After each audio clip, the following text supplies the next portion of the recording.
Voilà de retour, 670-9078, poste 230 ou encore virage.télemac.tv ou via notre Facebook. C'est les façons de nous rejoindre afin de nous poser vos questions. Jacques, on en a quand même pas mal des questions. C'est le fun de voir les gens. Il y a M. Poisson qui dit « Je roule présentement une Volkswagen Jetta 1.8 TSI 2015 majoritairement sur courte distance en ville. Faisant mes changements d'huile aux 10 000 km au lieu de 15 000 suggérés par le fabricant. » Bravo, ça c'est déjà très, très bien.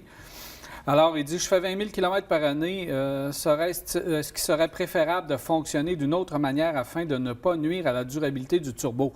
Bien, monsieur, si vous faites vos changements d'huile aux 10 000 km, c'est la bonne façon de faire, justement pour ne pas nuire à votre turbo parce que, comme Jean Guéroy nous l'avait déjà expliqué, c'est l'huile et la qualité de l'huile qui fait toute la différence pour la durabilité de votre turbo. Oui, c'est bon de ne pas accélérer rapidement lorsqu'on part le matin avec son véhicule turbo. On le laisse réchauffer un petit peu. Et évidemment, si vous avez fait de longues distances, peut-être le laisser tourner quelques secondes lorsqu'on arrive va aussi aider. Mais les changements d'huile anticipés comme vous faites, c'est la bonne façon de faire.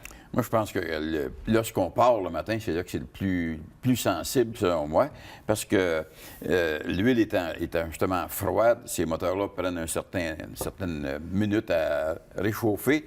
Mais lorsqu'on revient, il y a des systèmes maintenant qui aident au turbo à continuer à tourner tant et aussi longtemps qu'il n'est pas rendu à la température idéale. Mais le départ est très important. Puis changer aux 10 000 km, bien là, bonne huile, on s'aide beaucoup. Être doux au départ, c'est vraiment le secret. Oui. Si il est froid, on part le matin, on appuie ça, pied au plancher, vous allez avoir des problèmes plus rapidement que prévu avec votre moteur turbo. Mais si vous faites ça, M. Poisson, comme ça, vous continuez de cette manière-là, normalement, vous ne devriez pas avoir de problème. Donc, la plupart des problèmes qu'on voit avec les turbos dans les voitures modernes, c'est des gens qui négligent l'entretien. Et les moteurs 1.8 sont bons, sont considérés bons moteurs. Ouais. Et ceux qui négligent l'entretien ont des problèmes, Jean. Tu le dis souvent. Change les turbos. On a M. Matt, lui, qui dit que je vois que la production de la Golf Sportwagen et All-Track, donc va cesser en 2019, donc pour les ventes en 2020. Donc, il devrait avoir de ces véhicules modèle année 2020. Ma question, quelle est l'influence de cette décision sur le prix de vente du véhicule? Première des choses.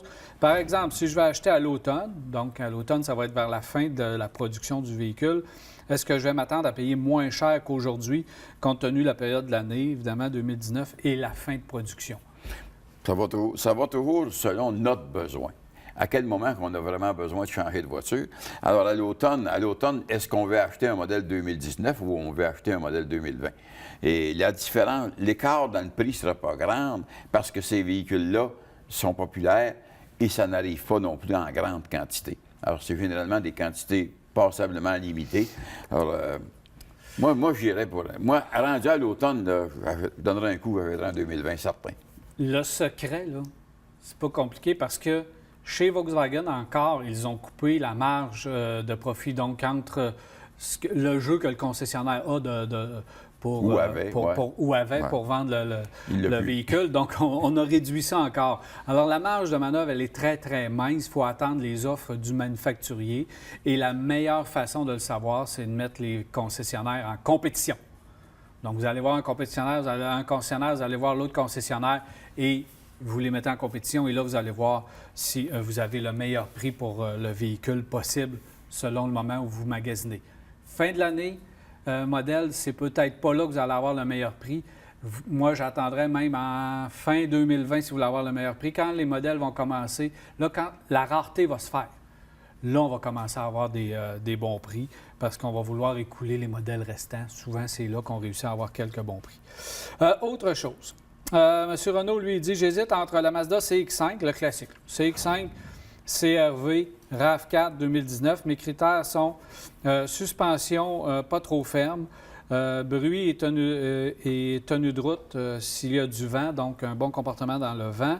La puissance d'accélération, je trouve que la transmission de la nouvelle Toyota change souvent de vitesse et ça m'agace. Lorsque je conduis la Mazda, je n'ai pas l'impression d'être dans un petit camion. La CR-V se situe entre les deux, mais semble faire la job. Ben, c'est une question de goût, une question de goût beaucoup. RAV4, j'en ai conduit un dernièrement que je trouve qu'il est un bon véhicule, que j'ai trouvé qu'il a pris du poids beaucoup, par exemple, qu'il a pris dans bon point. Le CX5 est un véhicule superbe au niveau rigidité, au niveau solide, au niveau qualité des matériaux, finition, etc. On le dit souvent, mais c'est un véhicule qui fait un superbe travail. Et il y a le CR-V. Alors, le CR-V, c'est un bon véhicule. Donc, on ne peut pas chialer contre. C'est un bon véhicule aussi. C'est une question de goût qui va arriver là. Personnellement, peut-être mon premier choix, ce serait le CX5.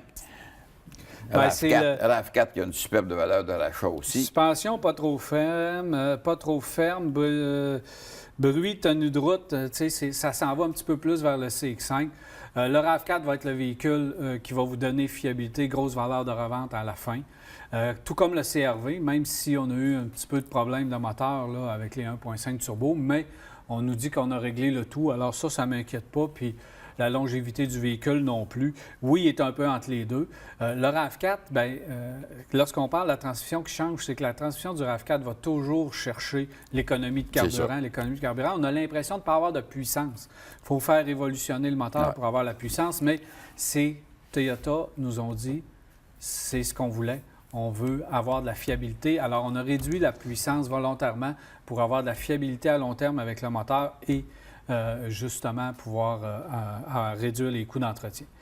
Fait que peut-être dans vos critères, la CX5 serait peut-être le véhicule qui pourrait faire le travail un peu plus, mais dans les trois, là, vous ne vous trompez pas bien. Absolument pas. Merci, Jean. On a déjà fini? Ben oui. Fait qu'on se revoit la semaine prochaine? Absolument. Absolument. Merci. Alors voilà, c'est déjà tout pour Virage. J'espère que vous avez apprécié. Il me reste qu'à vous souhaiter une agréable semaine. On se reparle mardi soir prochain, 21h30, pour un autre Virage. Cette émission vous a été présentée par Saint-Raymond, la ville de l'automobile. 4 concessions à votre service, même le samedi. Et par les centres d'inspection automobile CAA Québec, Charny Autotechnique et B. Lepage Autoservice.